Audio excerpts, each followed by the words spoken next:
اور آپ دیکھ رہے ہیں علم الاسرار۔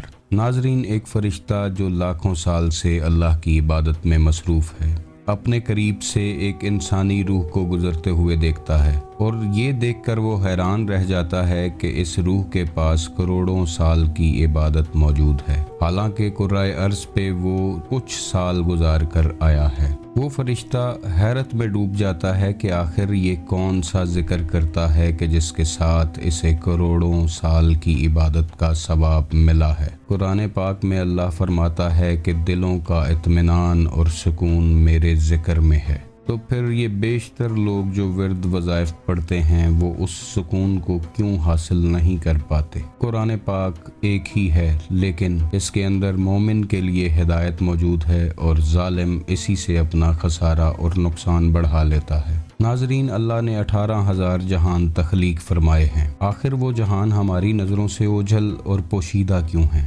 جب عالم ارواح میں الست کے مقام پر تمام روحوں نے اللہ کی ربوبیت کا اقرار کیا تو وہ وعدہ، وہ اقرار ہمیں یاد کیوں نہیں ہے؟ حضرت علی علیہ السلام فرماتے ہیں کہ انسان سمجھتا ہے کہ اس کا جسم چھوٹا سا ہے، لیکن وہ یہ نہیں جانتا کہ اس چھوٹے سے جسم میں کتنا بڑا جہان آباد ہے۔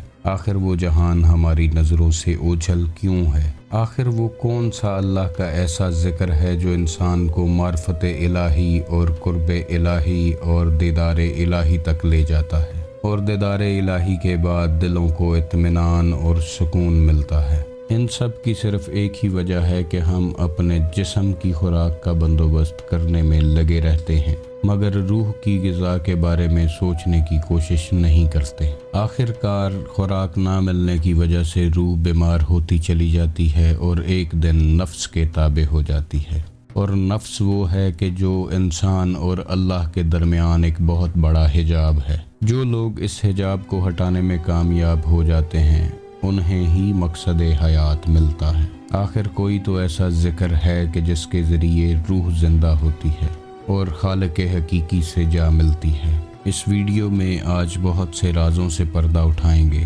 ویڈیو کو لائک کیجئے گا، شیئر کیجئے گا اور چینل کو سبسکرائب کیجئے گا تاکہ ہمارا اور آپ کا رابطہ بنا رہے۔ ناظرین، ہم بچپن سے سنتے آ رہے ہیں کہ اللہ کا ذکر روح کی غذا ہے۔ جیسے اس دنیاوی جسم کی غذا ہوتی ہے، ویسے ہی روحانی جسم کی بھی ایک خاص غذا ہوتی ہے۔ ناظرین، اللہ نے 18,000 جہان تخلیق فرمائے اور ان میں مختلف مخلوقات تخلیق فرمائیں اور ان تمام مخلوقات کی غذا کا بندوبست کیا۔ جیسے جنات اس دنیا میں ہمارے ساتھ تو رہتے ہیں، لیکن بہت سے لوگ یہ نہیں جانتے کہ جنات آخر کیا کھاتے ہیں، ان کی غذا کیا ہے اور یہ اپنی نسل کو آگے کیسے چلاتے ہیں۔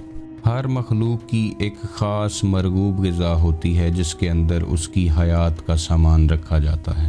جیسے ریشم کا کیڑا شہتوت کھاتا ہے تو ریشم پیدا کرتا ہے، شہد کی مکھی پھولوں کا رس چوستی ہے تو شہد پیدا کرتی ہے اور تندرست رہتی ہے۔ گھاس کھانے والے جانور گوشت نہیں کھاتے اور گوشت کھانے والے گھاس نہیں کھاتے۔ جس مخلوق کی جو غذا ہے اگر وہ اسے نہ ملے تو وہ آہستہ آہستہ کمزور ہوتی جاتی ہے اور ایک دن مر جاتی ہے۔ ناظرین، انسان دو چیزوں کا مرکب ہے، ایک ظاہری جسم جو ہمیں نظر آتا ہے اور ایک وہ جسم ہے جو نظر نہیں آتا جسے ہم روح کہتے ہیں۔ جسم صرف دو چیزیں جانتا ہے کہ اپنی غذا کا بندوبست کرنا، اپنے آپ کو تندرست رکھنا اور اپنی نسل کو آگے بڑھاتے رہنا، جبکہ روح جہاں سے آئی ہے ہمیشہ وہاں جانا چاہتی ہے۔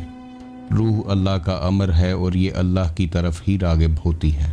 روح ہمیشہ سے خالق حقیقی کی معرفت کے لیے تڑپتی رہتی ہے، اور معرفت الہی، قرب الہی اور دیدار الہی روح کی منزلیں ہیں۔ ہماری بدقسمتی یہ ہے کہ ہمیں جسمانی خوراک کے بارے میں تو بتایا جاتا ہے، لیکن روحانی خوراک کے بارے میں زیادہ انفارمیشن نہیں دی جاتی۔ تو آج آپ جان لیں گے کہ روح کی غذا کیا ہے اور روح کو زندہ اور تابندہ رکھنے کے لیے آخر کرنا کیا ہے۔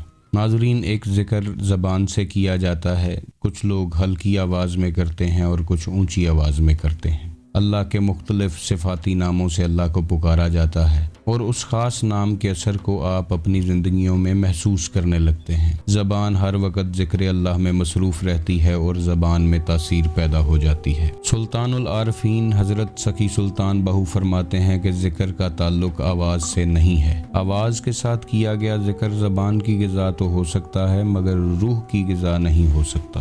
قرآن میں مختلف جگہوں پہ اللہ کے ذکر کا حکم موجود ہے، جیسے کہ اللہ ایک جگہ پہ فرماتا ہے کہ اپنے رب کا ذکر کرو خفیہ طریقے سے۔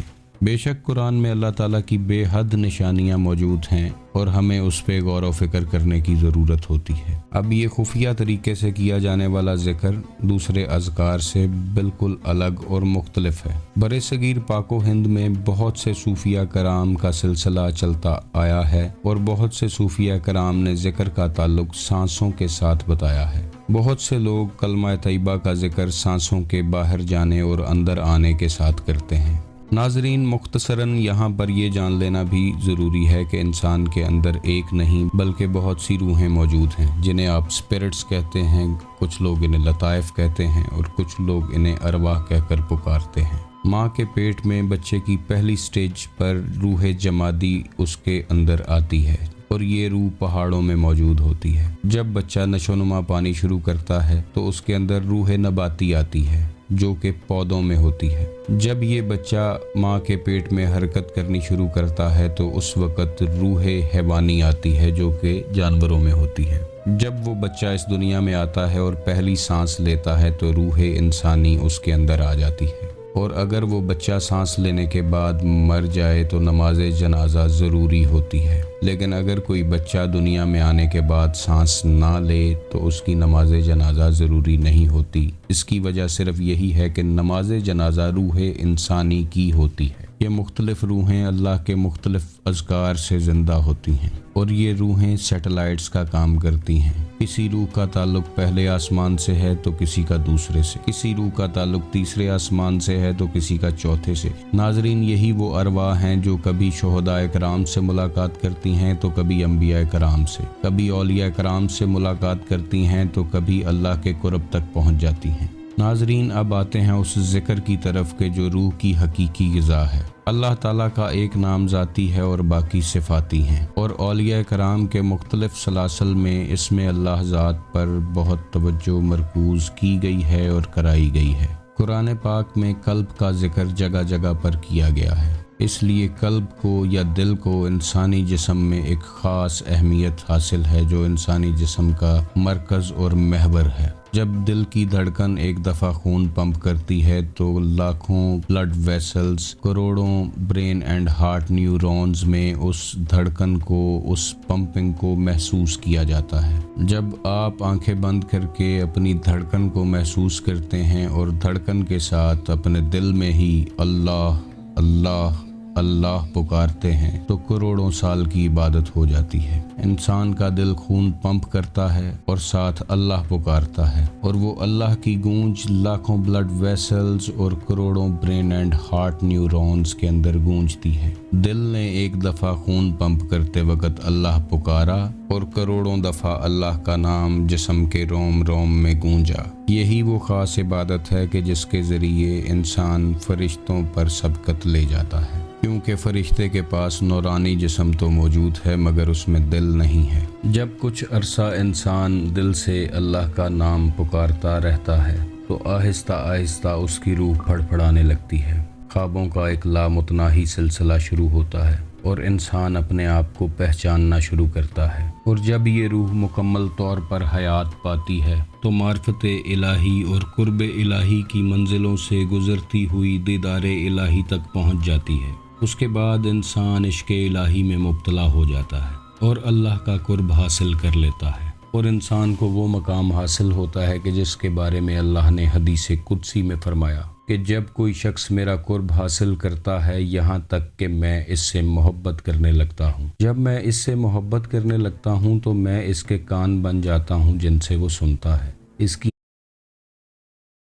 کہ جب کوئی شخص میرا قرب حاصل کرتا ہے یہاں تک کہ میں اس سے محبت کرنے لگتا ہوں، جب میں اس سے محبت کرنے لگتا ہوں تو میں اس کے کان بن جاتا ہوں جن سے وہ سنتا ہے۔ اس کی آنکھیں بن جاتا ہوں جن سے وہ دیکھتا ہے، اس کے ہاتھ بن جاتا ہوں جن سے وہ پکڑتا ہے، اور اس کے پاؤں بن جاتا ہوں جن سے وہ چلتا ہے۔ یعنی انسان کے روم روم میں اللہ سما جاتا ہے، اور اس کے بعد انسان جو بھی کرتا ہے وہ اللہ کی مرضی سے کرتا ہے۔ قرب الہی میں ڈوبتا ڈوبتا انسان اپنی ذات کو فنا کر دیتا ہے۔ فنا کا مقام وہ مقام ہے کہ جس کے بارے میں حدیث پاک میں اشارہ ہے کہ موتو قبل ان تموتو، کہ مر جاؤ اس سے پہلے کہ تمہیں موت آ لے۔ بے شک یہ اشارہ فنا فی اللہ کی طرف ہی ہے۔ جب انسان اپنی ذات کو فنا کر دیتا ہے تو یہ جہان اور دوسرے کئی جہان انسان کے لیے ایک جیسے ہو جاتے ہیں۔ وہ اس دنیا میں رہتے ہوئے مختلف جہانوں کی سیر کرتا ہے، جیسا کہ 18,000 جہان اللہ تعالیٰ نے اپنے اولیاء اللہ اور انبیاء کی پرواز کے لیے تخلیق فرمائے ہیں۔ تو انسان اپنی روح کو زندہ کرنے کے بعد ان جہانوں کا مشاہدہ کرتا ہے اور اللہ تعالیٰ کی نشانیوں سے اللہ تعالیٰ کے مزید قریب ہوتا چلا جاتا ہے، اور پھر ایک مقام آتا ہے کہ اللہ اسے دنیا کے سامنے ظاہر کر دیتا ہے، جیسے سورج اپنی روشنی کو ظاہر کرتا ہے اور کستوری اپنی خوشبو کو ظاہر کر دیتی ہے۔ یہ وہ مقام ہے کہ جس کے بارے میں قرآن پاک میں اللہ فرماتا ہے کہ میرے وہ بندے لا خوفن ہو جاتے ہیں، یعنی انہیں کسی چیز کا ڈر اور خوف نہیں رہتا، چاہے وہ موت ہی کیوں نہ ہو۔ دھڑکنوں سے کیا گیا یہ ذکر انسان کی روح کو نفس کی قید سے آزاد کرواتا ہے اور اس کی روح کو دوام بخشتا ہے۔ ایسا شخص انسانیت کے لیے منبع فیوز و برکات بن جاتا ہے اور لوگوں کی حاجت روائی کرتا ہے۔ دکھی انسانیت کے لیے ہمیشہ پیش رہتا ہے، مظلوم سے محبت کرتا ہے اور ظالم کو اپنی ٹھوکر پہ رکھتا ہے، بیماروں کی بیماریاں چھین لیتا ہے، بدبختوں کی بدبختیاں چھین لیتا ہے، دکھیوں کے دکھ چھین لیتا ہے، محبت سے نفرت کو ختم کر دیتا ہے۔ اللہ فرماتا ہے کہ اور ہم تمہیں دکھائیں گے اپنی نشانیاں کھلے آسمان تلے اور تمہارے اپنے ہی اندر، کہ تم کہہ اٹھو گے کہ یہی حق ہے۔ تو اللہ کی پہچان اللہ کی نشانیوں سے کی جا سکتی ہے، اور اللہ کی نشانیاں ذکر اسم اللہ ذات سے ظاہر ہوتی ہیں۔ ناظرین، جب لاکھوں کروڑوں اربوں فرشتے اللہ کی عبادت کے لیے موجود تھے تو پھر انسان کا تخلیق کرنا صرف عبادت کے لیے نہیں تھا۔ ایک حدیث قدسی میں ہے کہ اللہ فرماتا ہے کہ میں ایک چھپا ہوا خزانہ تھا اور میں نے چاہا کہ پہچانا جاؤں۔ تو انسان اس دنیا میں اللہ تعالیٰ کی پہچان کے لیے آیا ہے، جس پہچان کو معرفت الہی کہتے ہیں۔ اگر تو اس دنیا میں آ کر انسان نے معرفت الہی حاصل کر لی تو ٹھیک ہے، ورنہ اس کا دنیا میں آنا یا نہ آنا ایک برابر ہی ہے۔ معرفت الہی ہی وہ منزل ہے کہ جس کے لیے انسان اس دنیا میں آیا ہے۔ لوگوں کی غلطیاں کوتاہیاں نوٹ کرنے کی بجائے ضرورت ہے کہ ہمیں اپنے اوپر کام کرنا چاہیے۔